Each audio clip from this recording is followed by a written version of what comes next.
नमस्कार मित्रांनो, मी गणेश मानकर इग्नाइट अकॅडमीच्या प्लॅटफॉर्मवर तुम्हा सर्वांचे मी स्वागत करतो। तलाठी भरती संदर्भात एक नवीन अपडेट आलेली आहे। आता या उमेदवारांना देखील तलाठी पदावर नियुक्ती मिळणार आहे।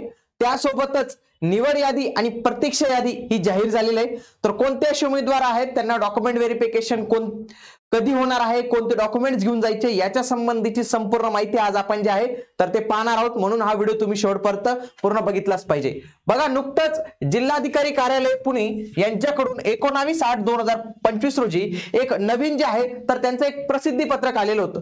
त्या प्रसिद्धी पत्रकामध्ये त्यांनी असं सांगितलेलं आहे की 18/8/2025 रोजी पदभरतीची 35 पदं ही रिक्त झालेली होती आणि त्याच्यानुसार जे काही 14/9/2025 पर्यंत शासनाने सांगितलेलं आहे की 14 सप्टेंबर पर्यंत ही वेटिंग लिस्टला आम्ही मान्यता देत आहोत। तर त्याच्यामुळे ही 35 पदं ही वेटिंग लिस्ट मधून भरली जाणार आहेत। कोणासाठी? पुणे जिल्ह्यासाठी। तर ही कोणते उमेदवार असणार आहेत या सर्वांविषयी माहिती पाहणार आहोत। तत्पूर्वी 2025 मध्ये आता ही जी परीक्षा होणार आहे ना, तर याच्याविषयीची ऑनलाईन बॅच आपण लॉन्च केलेली।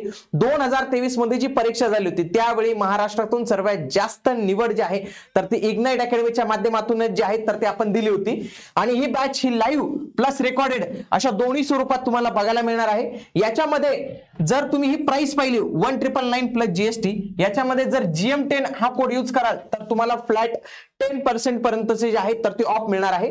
आणि याच्यासाठी फक्त तुम्हाला इग्नाइट अकॅडमीचा ऍप्लिकेशन हा नंबर आहे यांना देखील कॉल करून तुम्ही माहिती विचारू शकता।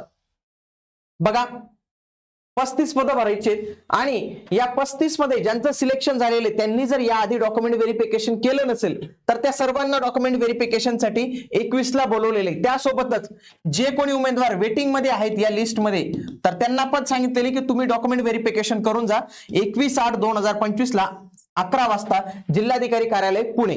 आणि जे उमेदवार 21 तारखेला येणार नाहीत तर त्यांच्या जागी प्रतीक्षा यादीतील म्हणजे वेटिंग लिस्ट मधील जो मुलगा असेल त्याला नियुक्ती जी आहे तर ती देण्यात येईल। इथं स्पष्ट सांगितलेले सर्व कागदपत्र ओरिजिनल घेऊन जायचे, सोबत 2-2 त्यांचे झेरॉक्सचे सेट जे आहे तर ते तुम्हाला तिथं घेऊन जावे लागतील। ओके, बघा पुढं त्यांनी सांगितले की कोणती कागदपत्र तुम्हाला घेऊन जायची। बघा, भविष्यात देखील ही माहिती जी आहे तर तुम्हाला नक्की कामात येणार आहे। बघा, सगळ्यात आधी तुम्हाला मूळ आधार कार्ड सह उपस्थित राहणे बंधनकारक आहे।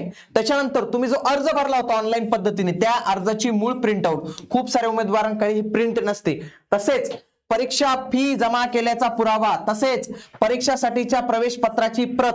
म्हणजे लक्षात ठेवा, भविष्यात आता आपण ही जी 25 ची देणार आहोत तर त्याच्यामध्ये पण तुम्ही लक्षात ठेवा की 3 गोष्टी तुम्हाला लागतात। म्हणजे एक काय की तुमचा फॉर्म भरण्याचं, दुसरं आहे तुम्ही परीक्षा शुल्क भरलं, आणि तिसरं म्हणजे काय की तुमचे जे ऍडमिट कार्ड होतं, जे हॉल तिकीट होतं तर त्याची झेरॉक्स तुम्हाला लागते। या 3 गोष्टी तुम्ही कुठलीही परीक्षा द्या त्याच्यासाठी ज्या आहेत तर या लागतच असतात। त्यासोबतच नॅशनॅलिटी, डोमेसाईल, 10वीचं 12वीचं प्रमाणपत्र, तर या सगळ्या गोष्टी इथं लागणार आहेत। त्यासोबतच जे पदवी प्रमाणपत्र आहे तर ते इथं लागणार आहे आणि शाळा सोडण्याचा दाखला लागणार आहे। जे जाती प्रवर्गामधून सिलेक्ट झाले असेल अशांसाठी जात प्रमाणपत्र, आणि ज्यांच्याकडे व्हॅलिडिटी असेल व्हॅलिडिटी पण देऊ शकतात। त्यासोबतच EWS वाल्यांसाठी EWS सर्टिफिकेट, आणि जे ओबीसीचा लाभ घेत आहेत त्यांना नॉन क्रिमिलियर प्रमाणपत्र जे आहे तर ते द्यावं लागणार आहे। नॉन क्रिमिलियर प्रमाणपत्र तेव्हा जे होतं तर तेच तुम्हाला इथं द्यावं लागणार आहे। त्याच पद्धतीने आत्महत्याग्रस्त शेतकऱ्यांचा पाल्य म्हणून लाभ घ्यायचा असेल तर त्याचं प्रमाणपत्र लागेल। खुल्या प्रवर्गातील महिला आरक्षणासाठी इथे त्यांनी नॉन क्रिमिलियर प्रमाणपत्र सांगितलेले, परंतु ते जे आहे तर त्याची अट नंतर रद्दही करण्यात आलेली होती। बघा, अंशकालीन पदवीधर याचा पुरावा लागेल, माजी सैनिकांचं प्रमाणपत्र लागेल, खेळाडू आरक्षणाचं प्रमाणपत्र लागेल, प्रकल्पग्रस्त भूकंपग्रस्तचं प्रमाणपत्र लागेल, आणि दिव्यांग उमेदवारांना दिव्यांग सर्टिफिकेट जे आहे तर हे लागणार आहे। ज्यांना समांतर आरक्षणाचा लाभ घेतलाय ते सगळे लागणार आहेत। बघा, त्याच्यानंतर MSCIT प्रमाणपत्र इथं सांगितलेले आहे। अनाथ आरक्षण असेल तर अनाथ आरक्षणाचं प्रमाणपत्र सांगितलंय। लहान कुटुंब प्रमाणपत्र ते काय इंटरनेटला येतं, फक्त ते तुम्हाला माहिती भरावी लागते। आणि शेवटी तुमचं छायाचित्र ओळखपत्र जे आहे तर ते इथं लागतं। तर या गोष्टी तुम्हाला इथं लक्षात ठेवायच्या आहेत। आणि त्याच्यानंतर बघा, या संपूर्ण उमेदवारांची इथं निवड झालेली, बघा इथं नावं दिलेली आहेत। इथं मूळ कोणता प्रवर्ग होता आणि कोणत्या याच्यातनं ते सिलेक्ट झालेले आहेत आणि त्यांना मिळालेले आफ्टर नॉर्मलायझेशन स्कोर काय होता तर तो सगळ्या गोष्टी इथं आलेल्या आहेत। बघा, हे 35 उमेदवार की ज्यांचं हे इथं सिलेक्शन झालेले, यांना बोलवलेले 21 तारखेला नाही केलं तर यांच्या खाली आणखी एक वेटिंग लिस्ट लागलेली। म्हणजे वरच्या मधील जर एखादा उमेदवार कोणी MPSC पास झाला असेल, कोणी दुसऱ्या ठिकाणी पास झाला असेल किंवा त्याला सोडायचं असेल तर या वेटिंग लिस्ट मधल्या उमेदवारांना जे आहे तर ती संधी मिळू शकते। आता 14 सप्टेंबर पर्यंत लक्षात घ्या की 14 सप्टेंबर पर्यंत जे काही उमेदवार अशा रिक्त जागा असतील तर त्या सर्व रिक्त जागा 2023 माध्यमातूनच भरण्यात येतील, लक्षात घ्या. पण त्याच्यानंतर ज्या काही 2023च्या जाहिरातीत समावेश नसलेल्या, लक्षात घ्या, ज्या पदांचा समावेश नसलेले पदे आणि त्यासोबतच 2023 मधून रिक्त राहिलेली पदे हे दोन्ही एकत्र करून त्याच्यानंतर 25च्या जाहिरातींसाठीची प्रक्रिया जी आहे तर ती सुरू होईल आणि त्याच्यानंतर आपल्याला जाहिरात जी आहे तर ती बघायला मिळू शकते. आणि याच्यासाठी तयारी करत असाल तर TCS पॅटर्न नुसार मागच्या वेळी TCS ने जी परीक्षा घेतली तर त्याचे 57 प्रश्नपत्रिका झाल्या होत्या.